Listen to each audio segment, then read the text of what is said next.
آج ہم ایک ایسی کہانی پر بات کر رہے ہیں جو جو ایک نوجوان شہزادے کی ہے، تخت سے جلاوطنی تک کا سفر۔ جی ایک ایسا حکمران جو پنجاب کی اتنی بڑی سلطنت کا وارث تھا، لیکن بہت کم عمر میں ہی اسے اپنی ماں سے، اپنی زمین سے دور بھیج دیا گیا۔ ہزاروں میل دور۔ ہاں، ہزاروں میل دور۔ یہ مہاراجہ دلیپ سنگھ کی کہانی ہے۔ اور یہ کہانی صرف ایک شہزادے کی نہیں ہے، یہ بہت گہرائی سے جڑی ہوئی ہے دنیا کے ایک اب کہہ سکتی ہیں مشہور ترین، قیمتی ترین اور شاید متنازع ترین ہیرے سے۔ کوہ نور۔ جی، کوہ نور۔ تو آج جو ہمارے پاس مواد ہے، خاص طور پر کچھ اقتباسات ہیں کوہ نور دلیپ سنگھ کی کہانی سے۔ ان کی بنیاد پر ہم کوشش کریں گے یہ سمجھنے کی کہ اس شہزادے کی زندگی میں کیا اتار چڑھاوا ہے، اور اس ہیرے کا اپنا سفر کیسا رہا؟ صدیوں کا سفر ہے۔ جی بالکل، اس انمول ہیرے کا صدیوں پر محیط کافی پرپیچ سفر۔ صحیح کہا۔ تو ہمارا مقصد آج یہی ہے کہ ان ذرائع سے جو اہم باتیں ہیں، جو معلومات ہیں، وہ نکالی جائیں۔ سمجھے کہ دلیپ سنگھ کے ساتھ آخر ہوا کیا؟ جی، کوہ نور کی اپنی کہانی کیا ہے؟ اس سے کیا قصے جڑے ہیں؟ اور وہ تنازع جو آج تک چل رہا ہے۔ ہاں، وہ تنازع تو آج بھی زندہ ہے۔ تو آئیے ذرا تفصیل سے دیکھتے ہیں تاریخ کے اس دلچسپ اور کچھ اداس باب کو بھی۔ اچھا، تو مہاراجہ دلیپ سنگھ سے بات شروع کرتے ہیں۔ جو معلومات ہیں ہمارے پاس، ان کے مطابق وہ سکھ سلطنت کے آخری مہاراجہ تھے۔ جی، مہاراجہ رنجیت سنگھ، شیر پنجاب، ان کے سب سے چھوٹے بیٹے۔ بالکل، لیکن حکمرانی تو بہت مختصر رہی ان کی۔ صرف 15 سال کی عمر میں، یہ 1854 کی بات ہے، انہیں ہندوستان سے انگلینڈ بھیج دیا گیا۔ اور یہ فیصلہ کیا لارڈ ڈل ہاؤزی نے، جو اس وقت یہاں برطانوی حکومت کے بڑے کرتا دھرتا تھے۔ جی بالکل، اور بظاہر تو یہ لگتا ہے کہ جیسے نوجوان مہاراجہ کی بھلائی کے لیے کیا گیا، لیکن جو مواد ہے وہ اشارہ دیتا ہے کہ اس کے پیچھے اصل میں سیاسی مقاصد تھے۔ کیا مقاصد؟ دیکھیں، انگریز انتظامیہ، خاص طور پر ڈلہوزی، وہ مہاراجہ کی والدہ مہارانی جندہ کور کو ایک آپ سمجھے ممکنہ خطرہ سمجھتے تھے۔ اچھا۔ انہیں لگتا تھا کہ وہ پنجاب میں انگریزوں کے خلاف مزاحمت کو ہوا دے سکتی ہیں، تو ضروری تھا کہ دلیپ سنگھ کو ان کے اثر سے دور کیا جائے۔ اور پنجاب سے بھی دور؟ جی، پنجاب سے، ان کی طاقت کے مرکز سے بالکل دور۔ اور انگلینڈ پہنچ کر تو ان کی زندگی بالکل ہی بدل گئی، مطلب صرف جگہ نہیں بدلی۔ نہیں، بالکل نہیں۔ ذرائع بتاتے ہیں کہ انہوں نے عیسائیت قبول کر لی۔ جی، ملکہ وکٹوریہ نے بھی انہیں کافی اہمیت دی، یہاں تک کہ وہ ان کے بیٹے پرنس ایڈورڈ کے دوست بن گئے، جو بعد میں بادشاہ بنے، ایڈورڈ ہفتم۔ ہاں، اور انہیں حکومت کی طرف سے ایک بڑی رقم بھی ملتی تھی سالانہ، وظیفہ سمجھ لیں۔ جی، خطیر رقم تھی۔ کچھ اندازوں کے مطابق اگر آج کے حساب سے دیکھیں تو شاید سالانہ 65 کروڑ روپے کے برابر۔ 65 کروڑ، یہ تو بہت بڑی رقم ہے۔ جی، بظاہر تو یہ ایک بڑی پرآسائش زندگی لگتی ہے، شاہی خاندان تک رسائی، اتنا پیسہ۔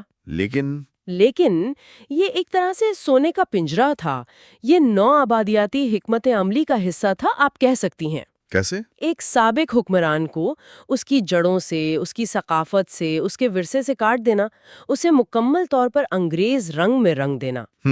اس سے نہ صرف اس کی اپنی شناخت پر اثر پڑا، بلکہ مستقبل میں اگر وہ کوئی سیاسی مزاحمت کرنا بھی چاہے تو اس کی بنیاد ہی کمزور ہو گئی۔ صحیح، تو وہ پنجاب کے مہاراجہ سے زیادہ ایک انگریز نواب بن گئے۔ جی، کچھ اسی طرح ایک امیر انگریز نوجوان۔ لیکن انگلینڈ بھیجنے سے بھی 4 سال پہلے، جب وہ صرف 11 سال کے تھے، تب ایک بہت بڑا واقعہ ہو چکا تھا۔ جی، 1849 دوسری اینگلو سکھ جنگ۔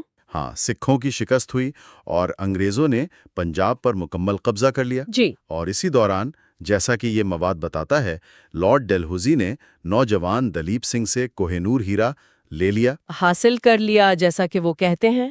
ہاں، حاصل کر لیا۔ یہ وہی ہیرا ہے جس کے بارے میں اتنی کہانیاں ہیں، کچھ تو اسے جادوئی بھی مانتے ہیں۔ بالکل، اور اسی ہیرے کے ساتھ وہ ایک پراسرار سی روایت، کچھ لوگ اسے لعنت کہتے ہیں، وہ بھی جڑی ہوئی ہے۔ اچھا، کیا روایت ہے وہ؟ ذرائع میں بھی ذکر ہے اس کا کہ صدیوں سے یہ بات کہی جا رہی ہے کہ جو بھی مرد اس ہیرے کا مالک بنے گا، اسے طاقت تو ملے گی، بے پناہ دولت بھی، شاید دنیا پر راج بھی کر لے۔ لیکن اس کی زندگی میں مشکلات آئیں گی، جنگیں، دھوکہ اور آخرکار تباہی۔ اسی لیے کہتے ہیں کہ یہ ہیرا یا تو عورت حکمران کے لیے ٹھیک ہے یا پھر دیوتاؤں کے لیے۔ یہ لعنت والی بات، یہ کتنی پرانی ہے؟ کیا یہ واقعی شروع سے ہی تھی یا بعد میں لوگوں نے بنا لی؟ ذرائع کچھ بتاتے ہیں اس بارے میں؟ یہ دلچسپ سوال ہے۔ مواد سے لگتا تو یہی ہے کہ یہ روایت کافی پرانی ہے، شاید اس کی جڑیں ہندوستانی لوک کہانیوں میں ہوں۔ لیکن یہ کہنا مشکل ہے کہ یہ بالکل شروع سے ہی تھی یا وقت کے ساتھ ساتھ جیسے جیسے اس کے مالک بدلتے گئے ان کے انجام کو دیکھ کر یہ بات پکی ہوتی گئی۔ صحیح۔ بہرحال اس بات نے ہیرے کی پراسراریت کو بہت بڑھا دیا ہے۔ تو آخر یہ ہیرا آیا کہاں سے تھا؟ اس کی تاریخ کیا ہے؟ جو معلومات ہمارے پاس ہیں وہ کہتی ہیں کہ شاید یہ جنوبی ہندوستان سے ملا۔ جی، موجودہ آندھرا پردیش کا علاقہ، گولکنڈا کی کھانے۔ ہاں، گولکنڈا، شاید کرشنا ندی کے پاس۔ وقت کا اندازہ ہے کوئی؟ وقت تو مشکل ہے بتانا۔ اندازہ ہے کہ شاید 1100 سے 1300 عیسوی کے درمیان کا زمانہ ہوگا۔ اور قیمت؟ بابر نے کچھ کہا تھا اس بارے میں؟ جی، ذرائع میں مغل بادشاہ بابر کا ایک قول ملتا ہے کہ اس کی قیمت اتنی ہے کہ پوری دنیا کو آدھے دن کا کھانا کھلایا جا سکتا ہے۔ آدھے دن کا کھانا پوری دنیا کو؟ جی، اب یہ شاید مبالغہ ہو لیکن اس سے اہمیت کا اندازہ تو ہوتا ہے۔ بالکل۔ پھر یہ مغلوں کے پاس آیا اور شاہ جہاں، تاج محل والے۔ جی، شاہ جہاں نے اسے اپنے مشہور تخت طاؤس میں جڑوایا تھا۔ تخت طاؤس، مور والا تخت، کہاں لگوایا تھا؟ مور کی آنکھ میں؟ کہا جاتا ہے کہ شاید مور کی آنکھ میں یا سر پر، اور اس کی چمک سے پوری محفل روشن ہو جاتی تھی۔ واہ! لیکن پھر یہ تخت اور ہیرا مغلوں کے پاس رہا نہیں ہمیشہ؟ نہیں رہا۔ 1739 میں ایران کا حکمران نادر شاہ، اس نے دہلی پر حملہ کیا۔ ہاں، وہ حملہ تو بہت تباہ کن تھا۔ جی، شہر کو لوٹا، بے شمار دولت کے ساتھ وہ تخت طاؤس بھی لے گیا اور کوہ نور بھی۔ اچھا، دونوں چیزیں ایران چلی گئیں؟ جی، اور ایک مشہور کہانی ہے، اگرچہ پکی نہیں ہے، ذرائع میں ملتی ہے کیا؟ کہ نادر شاہ کو یہ ہیرا مغل بادشاہ محمد شاہ رنگیلا ان کی پگڑی میں چھپا ہوا ملا تھا۔ پگڑی میں؟ جی، اور جب نادر شاہ نے اسے دیکھا تو اس کی چمک سے اتنا متاثر ہوا کہ بے اختیار بولا کوہ نور، یعنی روشنی کا پہاڑ۔ بالکل، اور کہتے ہیں تب سے ہی اس کا یہ نام پڑ گیا۔ اچھا، تو یہ نام کوہ نور نادر شاہ نے دیا تھا؟ میں تو سمجھتا تھا یہ ہمیشہ سے یہی نام تھا۔ یہ تو دلچسپ بات پتہ چلی۔ جی، زیادہ تر روایات یہی کہتی ہیں۔ نادر شاہ کے بعد کیا ہوا؟ ایران میں ہی رہا؟ نادر شاہ کا جب قتل ہوا تو ہیرا اس کے ایک جنرل احمد شاہ ابدالی جی، کے ہاتھ لگا۔ احمد شاہ ابدالی، وہ تو افغانستان کا حکمران بنا بعد میں۔ جی بالکل، تو ہیرا افغانستان پہنچ گیا۔ وہاں سے یہ کابل کے شاہ شجاع درانی تک پہنچا، اور پھر قسمت اسے واپس ہندوستان لے آئی، پنجاب کے مہاراجہ رنجیت سنگھ کے پاس۔ رنجیت سنگھ کے پاس کیسے آیا؟ کہا جاتا ہے کہ شاہ شجاع جب مشکل میں تھے تو رنجیت سنگھ نے انہیں پناہ دی اور اس کے بدلے میں یہ ہیرا حاصل کیا۔ اچھا، تو واپس پنجاب آ گیا؟ جی، اور مہاراجہ رنجیت سنگھ تو شیر پنجاب کہلاتے تھے، وہ اس ہیرے کی بڑی قدر کرتے ہوں گے؟ بہت زیادہ۔ ذرائع بتاتے ہیں کہ وہ اسے اکثر اپنے بازو پر باندھتے تھے، خاص موقعوں پر دکھاتے تھے۔ ان کی طاقت کی علامت بن گیا تھا۔ بالکل، لیکن 1839 میں جب ان کا انتقال ہوا تو سکھ سلطنت میں کچھ کمزوری آ گئی، اندرونی مسئلے شروع ہو گئے۔ جانشینی کے جھگڑے؟ جی، جانشینی کے جھگڑے، سازشیں، اور اسی افراتفری کا فائدہ اٹھایا انگریزوں نے۔ اور پھر وہ جنگیں ہوئیں؟ جی، 2 جنگیں، اور آخر کار انگریز پنجاب پر قابض ہو گئے، اور جیسا ہم نے پہلے ذکر کیا 1849 میں لاہور کا معاہدہ ہوا۔ ہاں، وہ معاہدہ۔ اسی معاہدے کے تحت کوہ نور کو جنگ کے ہر جانے کے طور پر انگریزوں نے لے لیا۔ تکنیکی طور پر تو یہ ایک معاہدہ تھا، قانونی دستاویز۔ جی، تھا تو قانونی دستاویز، لیکن حالات کیا تھے اس پر سوال اٹھائے جاتے ہیں۔ ہاں، یہی نکتہ اہم ہے۔ ایک 11 سال کا بچہ، شکست خوردہ بادشاہ جس کی ماں قید میں ہو، کیا وہ واقعی آزادانہ طور پر اپنی مرضی سے اپنی سلطنت کی سب سے قیمتی چیز دینے پر راضی ہو سکتا ہے؟ یہ سوال تو تاریخ میں ہمیشہ رہے گا۔ ذرائع شاید اس معاہدے کے پیچھے جو دباؤ تھا، جو طاقت کا عدم توازن تھا، اس پر زیادہ تفصیل نہیں دیتے۔ صحیح۔ بہرحال معاہدہ ہو گیا اور ہیرا باقاعدہ طور پر ملکہ وکٹوریہ کی ملکیت بن گیا۔ اور پھر دلیپ سنگھ کو لندن بھیج دیا گیا۔ وہاں ان کی زندگی بظاہر تو آرام دہ تھی، بڑی بڑی جاگیریں ملی انہیں۔ جی، سفوک میں ایلوڈن ہال جیسی جگہیں جسے انہوں نے ہندوستانی طرز پر سجایا بھی تھا۔ اچھا، جی، وہ شکار کرتے تھے، پارٹیاں کرتے تھے، ایک انگریز رئیس کی طرح رہتے تھے۔ لیکن کیا وہ اپنی پرانی زندگی، اپنا ورثہ سب بھول گئے تھے؟ ایک واقعہ ہے ذرائع میں، بڑا معنی خیز لگتا ہے۔ کون سا؟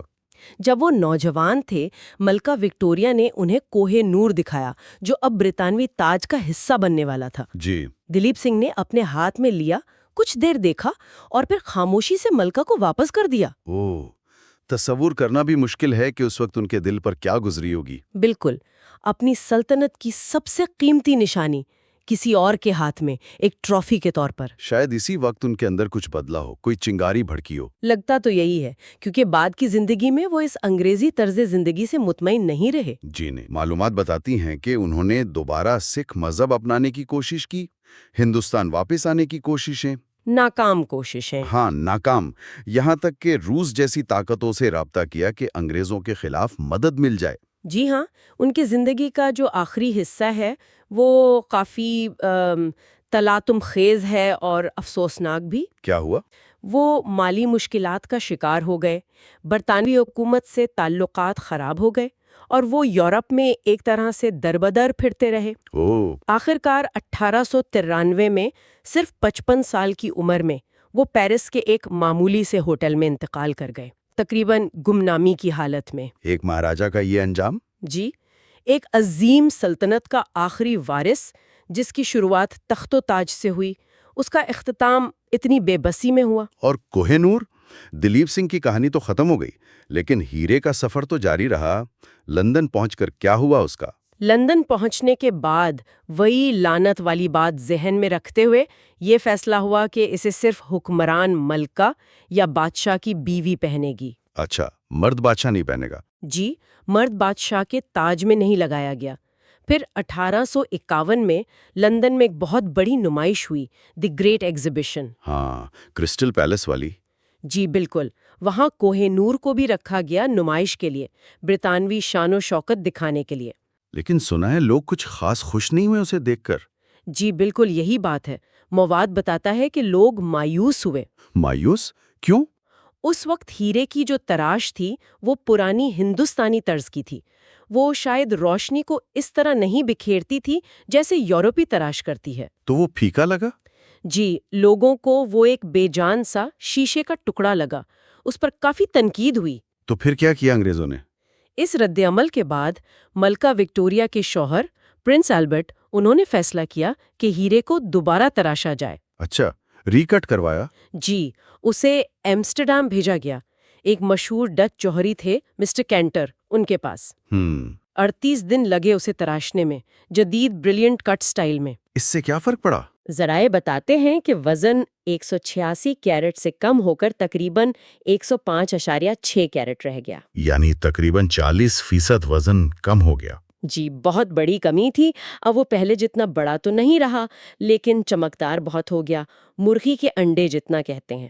اور آج کل کہاں ہے یہ ہیرا؟ آج کل یہ ٹاور آف لنڈن میں ہے، جو برطانوی شاہی جواہرات ہیں، کراؤن جولز، ان کے ساتھ رکھا ہے۔ کسی تاج میں لگا ہوا ہے؟ جی، ایک تاج میں نصب ہے۔ یہ تاج خاص طور پر ملکہ الزبتھ، یعنی جو موجودہ بادشاہ چارلز کی نانی تھیں۔ اچھا، کوئین مدر۔ جی، کوئین مدر، ان کے لیے 1937 میں بنایا گیا تھا۔ اور آخری بار اسے کب دیکھا گیا؟ عوامی طور پر آخری بار 2002 میں جب کوئین مدر کا انتقال ہوا تو ان کے تابوت پر رکھا گیا تھا آخری رسومات کے وقت۔ یہ سب جاننے کے بعد ہم پھر اسی بنیادی سوال پر آ جاتے ہیں جو مواد میں بھی اٹھایا گیا ہے۔ کیا یہ ہیرا انگریزوں نے چوری کیا تھا یا قانونی طور پر لیا تھا؟ جی، بھارت میں تو اس کی واپسی کے لیے بہت آوازیں اٹھتی ہیں، عدالت تک بھی بات گئی۔ یہ بہت ہی پیچیدہ سوال ہے، قانونی بھی، تاریخی بھی۔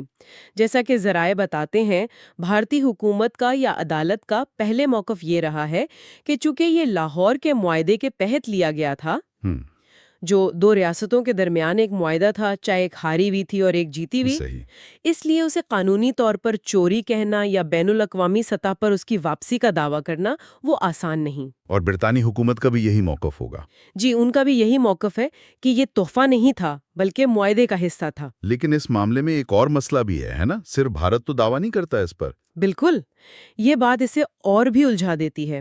تاریخی طور پر یہ ہیرا کئی علاقوں سے گزرا ہے۔ کون کون دعویٰ کرتا ہے؟ پاکستان کا دعویٰ ہے کیونکہ لاہور اب پاکستان میں ہے جہاں سے یہ لیا گیا۔ ٹھیک۔ افغانستان کا دعویٰ ہے کیونکہ نادر شاہ کے بعد یہ احمد شاہ ابدالی کے پاس آیا اور کافی عرصہ ان کے خاندان میں رہا۔ حتیٰ کہ ایران بھی نادر شاہ کے حوالے سے اپنا حق جتا سکتا ہے۔ اوہ، تو 4 دعوے دار ہو گئے، بھارت، پاکستان، افغانستان، ایران۔ جی، یہ تمام ممالک مختلف وقتوں میں اس ہیرے کے مالک رہے ہیں۔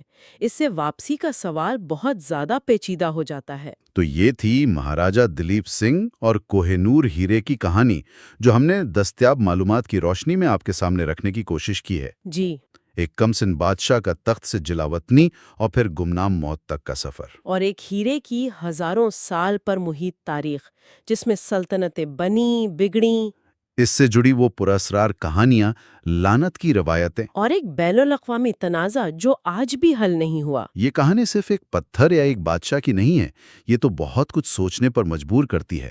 بالکل، یہ طاقت کی کشمکش ہے۔